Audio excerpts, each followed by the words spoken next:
Welcome to Inside R&D, Innovation Explained, the podcast that takes you behind the scenes of the BBC's Research and Development Department.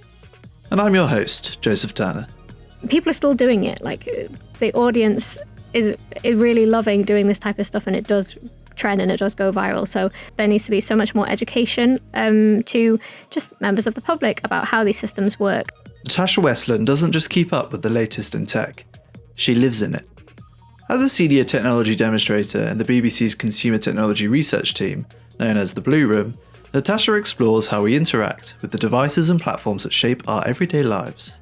Her work helps BBC R&D make sense of today's fast-moving, hyper-competitive media landscape and prepare for what's coming next. In this episode, we'll be diving into all things generative AI. If you're chatting to ChatGPT, a single prompt in that prompt box is actually, 10 times more, it uses 10 times more energy than if you're doing a Google search, for instance. Will everyone have their own personal assistant who could go and do their bits for them? That is one kind of future prediction as well that sounds kind of nice, actually. Generative AI specifically is about creating content. It's about making things from scratch. It can make photographs without the need for a camera. It can make a video without the need for a film set.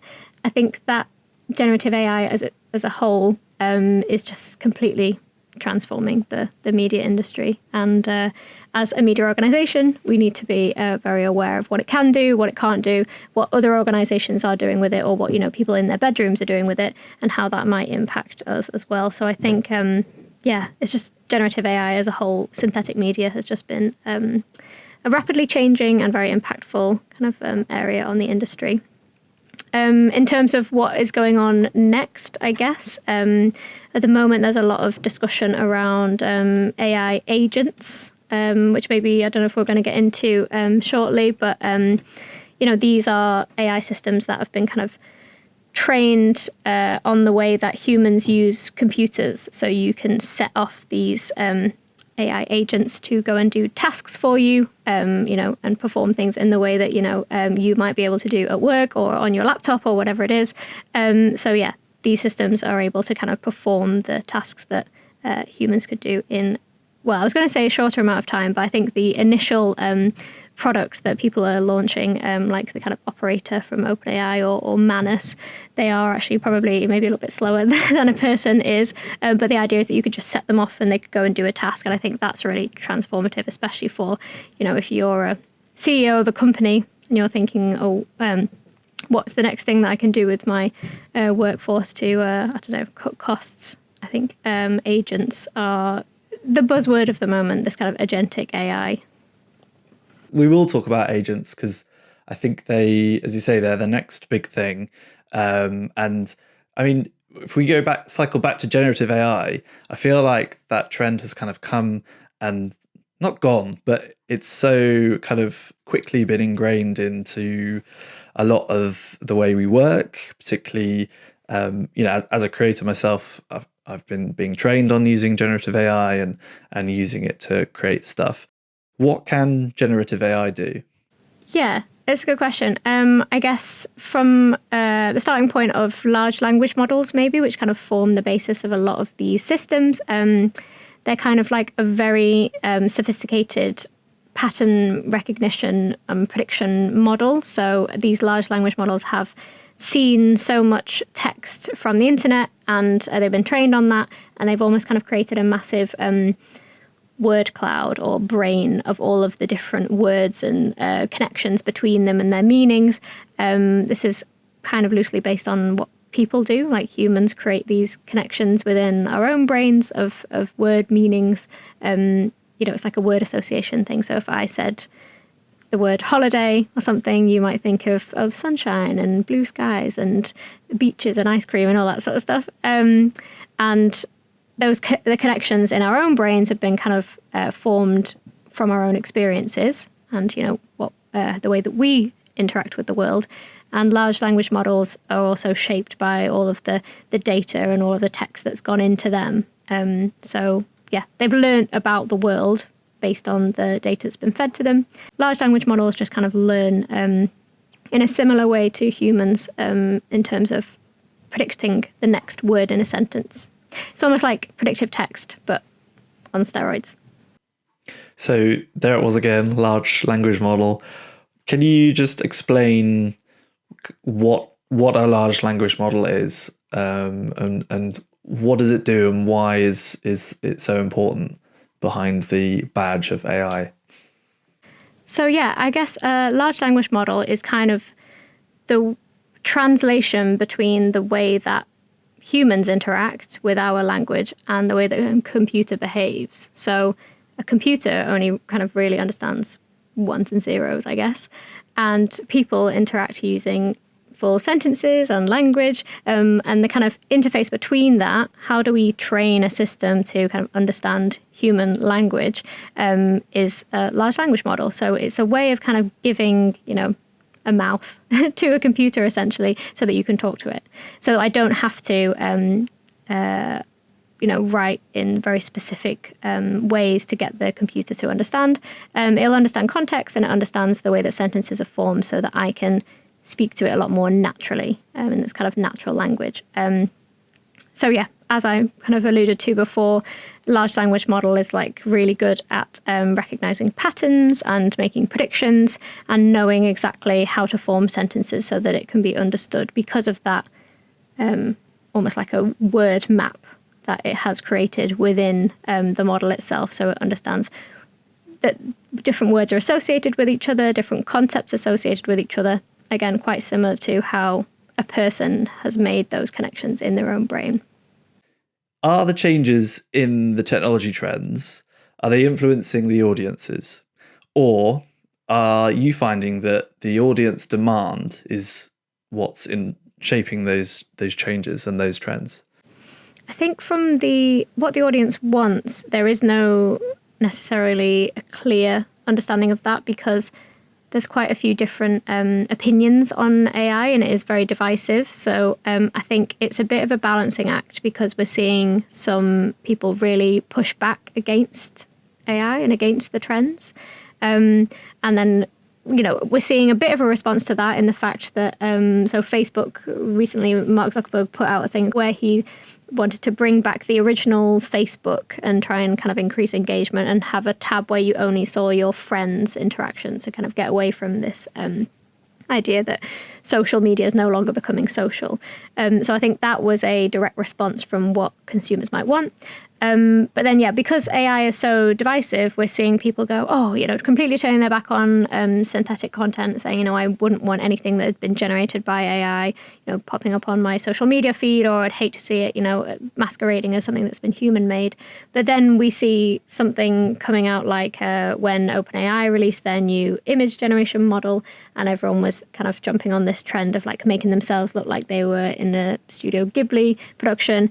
People are still doing it. Like, the audience is really loving doing this type of stuff, and it does trend and it does go viral. So there's this curiosity there around artificial intelligence. And I think it is going to always be divisive, but there's a bit of a shaping coming from both ends, I think. And in some cases you see big companies just kind of releasing stuff and going, this is what the people will want, and then people completely say, oh, actually, that who's going to use this? I don't want this at all.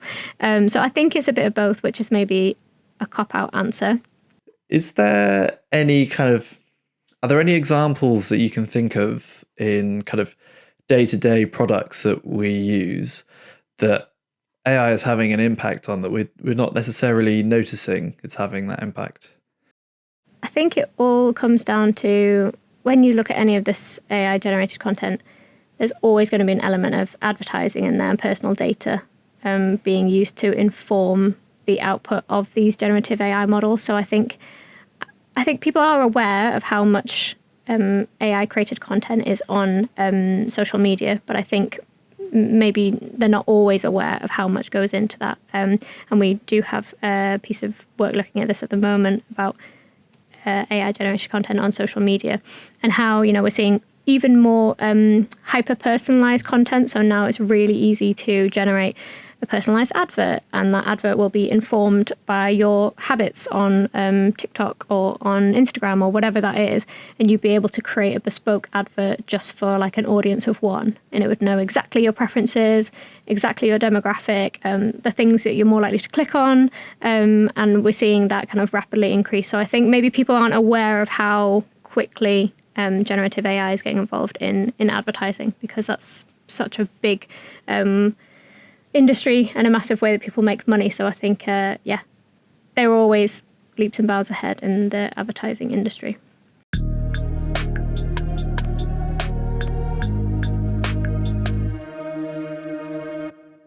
Do you want to dive deeper into the topics we discuss? Well, you can by heading over to bbc.co.uk/RD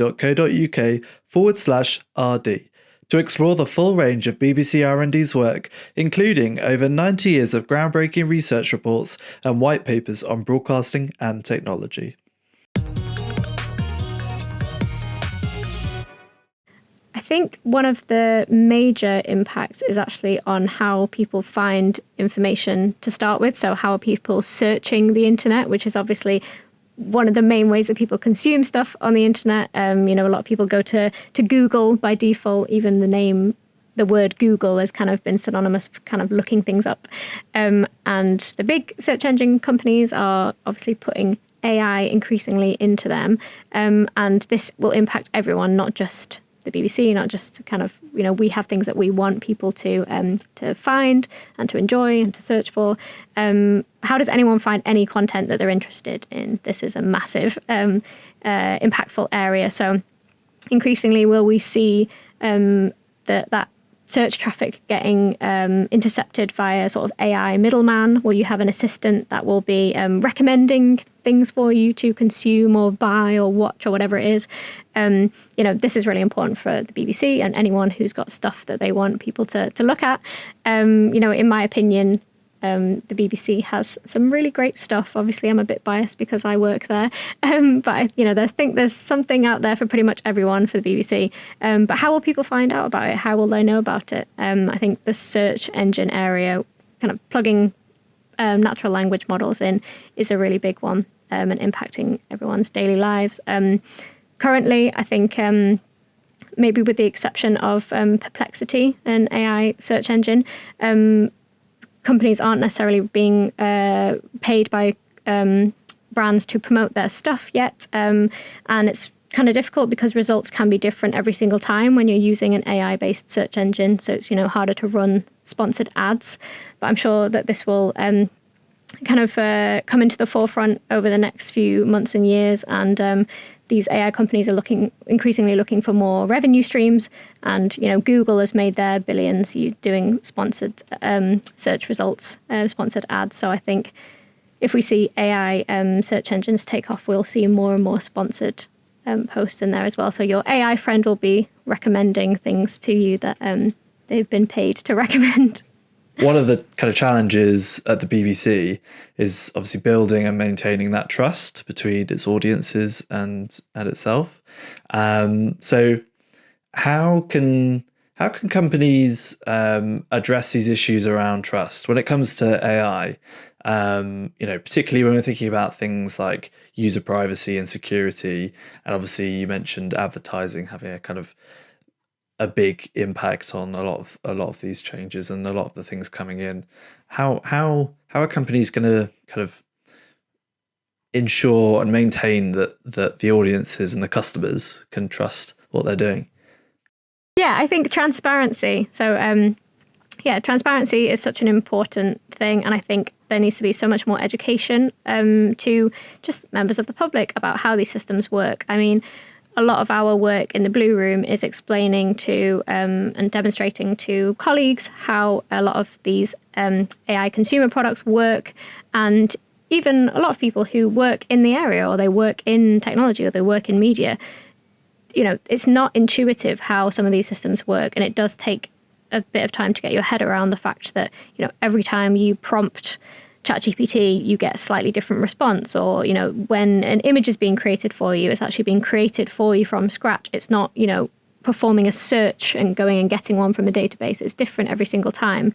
So I think even things like that are really difficult to get your head around if you're not that familiar. And especially, from a younger age, I think it's really important that we have so much more education in the AI area, so people can be, they can consume media responsibly. So I think it starts young, especially as it is moving at such a fast pace, being transparent, being kind of open about where information came from. Obviously, BBC News has got Verify, and we're starting to implement things like C2PA into our content a lot more. So this is an idea of kind of metadata that goes alongside information to almost give it like a history of where that piece of content came from. So yeah, initiatives like that, where various different organizations are working across the board to address this issue, because if you can't verify whether something was made using a piece of AI software or a camera, and it's trying to be passed off as a real photograph, then it's widely acknowledged that that is an issue that we need to kind of address and do something about. So whether that be with metadata or watermarking or something like that, it's it is making a lot of progress, but the rest of the industry is also making a lot of progress even more rapidly.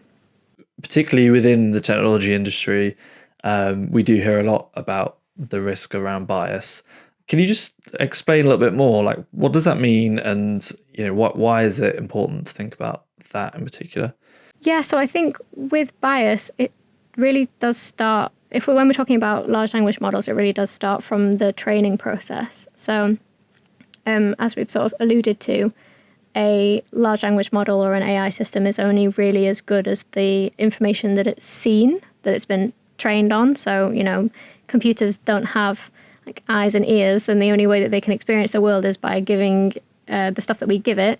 So if you underrepresent a certain group, or if you form sentences in a certain way, or you predominantly use one language over another language, then those probabilities and those likelihoods that then the model uses to form the basis of its training and the basis of how then it's going to respond in the future when given a new prompt, that might have some bias in there because of the percentages of information that it's seen or the certain worldview that it's had. So a lot of these systems, especially the earlier ones, were trained on information that has been scraped from the internet, which largely included various different well-known sources. Wikipedia, for instance, the entirety of Reddit and all of the comments and all of the forums that are on all the subreddits. And again, if those subreddits have a certain demographic that's a predominant user and they talk in a certain way, then that system is going to be informed by that, and maybe it'll get biased depending on that certain demographic or that certain worldview. And most of the large language models that we're using in the UK have a very kind of English Western bias as well. So that's the information that's gone into them has been predominantly English, and it's been predominantly from a Western point of view. And often, the ones that are coming out of America, they're biased in a certain way towards kind of, American ideals, even American spelling, things like that. So, the information that's gone into them is a real source of bias, and you have to think about it very carefully. And also, what do you want your large language model to represent? So if we wanted one that only ever sounded like it was, all the content that came out of it sounded like it'd been written by a BBC journalist, that might be a good thing. And we could say, oh, well, this is biased to sound in this certain way because we've only ever fed it articles that were written by journalists for the BBC and things like that. So it's not always a bad thing. It's just about the behaviour of the output of the model. Is this technology sustainable? Is it going to have kind of real big impacts on the environment in a bad way? Yeah, so sustainability in terms of like environmental impacts, it's a big one, and I'm sure you would have seen headlines about the kind of growing hunger for electricity of the AI sector, which has kind of massively spiked over the last few years. And for a lot of users, a lot of consumers, it is very much kind of out of sight, out of mind. They don't necessarily think about the environmental impacts of using generative AI. When you're making your Studio Ghibli a doppelganger, you're not necessarily thinking about the environmental impacts of that. And there's been quite a lot of studies coming out about, just how bad some of this generative AI software is for the environment. For instance, if you're chatting to ChatGPT, a single prompt in that prompt box is actually, 10 times more, it uses 10 times more energy than if you're doing a Google search, for instance. So getting that information from a natural language, large language model, it's kind of 10 times more energy. So, and that's just the inference. That's just, it responding to your prompt rather than the actual training process of these AI systems, which is where the real kind of energy consumption comes from. Carbon emissions from training AI models has steadily kind of increased over time. We've seen this, and there's quite a good study that came out recently comparing all of the different environmental impacts of training large language models. And I think the worst one out of this specific study, I think it was from Stanford University, was Meta's Llama 3.1, which was like the used the most CO2 equivalent emitted in their training process. So yeah, and that's a lot. I mean, that is like, I think it was something like 500 people living for 1 year of their lives, going about their daily lives. And that's the equivalent of training that large language model. So it's like 500 people versus one LLM. That is definitely increasing. Although the cost of actually, inference, as in like the prompt results that you get back, that is actually slightly going down just because the hardware is becoming more efficient. But yeah, it's completely not comparable to the amount of energy that's needed to actually train these models. And we're seeing tech companies now say less about using less energy and more about like, how can we create more energy? How can we, meet the demands of the AI sector? And we're seeing some companies now kind of looking to nuclear energy to be the energy generation of choice.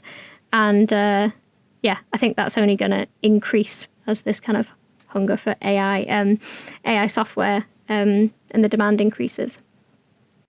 So what is your prediction for the future of AI? What's going to happen? What is the landscape going to look like in 10, 20 years' time? What we've seen over the last few years is loads of different AI companies who have been releasing their large language models, competing against benchmarks and all sorts of things. But what we haven't necessarily seen come into people's daily lives yet is a piece of dedicated AI hardware. So it's all been software, it's all been apps, things like that. And I think hardware is hard to get right and to kind of replace things that we already kind of rely upon on a daily basis, like our smartphones. What's going to be the next thing after the smartphone is kind of a bit of a rumbling, underlying point of discussion for a lot of these big tech companies, because they're kind of thinking, well, are we just going to have smartphones forever, or what's going to be the next big thing? And is that going to be some sort of AI dedicated hardware? Meta, for instance, are kind of going all in on head-worn accessories, and maybe there's going to be a new iteration of the glasses from Meta that's going to really kind of make people think, oh, maybe I don't need my smartphone anymore and I can just do everything from this pair of glasses, and it'll have a screen in the lens and it'll have AI in the arms. And that's one kind of future prediction that people are thinking in the next few years. There'll be some sort of hardware, some sort of AI-based accessory that will really kind of shape the industry, and it will make the smartphone obsolete, maybe. I think the legal side of things is really going to shape the future of technology as well, because the tech moves so fast, and the law obviously is a very complicated process and takes a while to catch up. There are a lot of ongoing court cases at the moment to do with generative AI, to do with copyright, to do with fair use, and all of the data that's been used and scraped to go into these models. So I think that's going to have a real impact. The cat's kind of out of the bag on this one a little bit, but we can look at like what happened with Napster, for instance, like how that ended up, from a consumer point of view. People were using Napster, and then now, a few years down the line, people start using Spotify, and that's all kind of like the legal version, I guess. So it depends on what happens out of some of these big landmark copyright cases.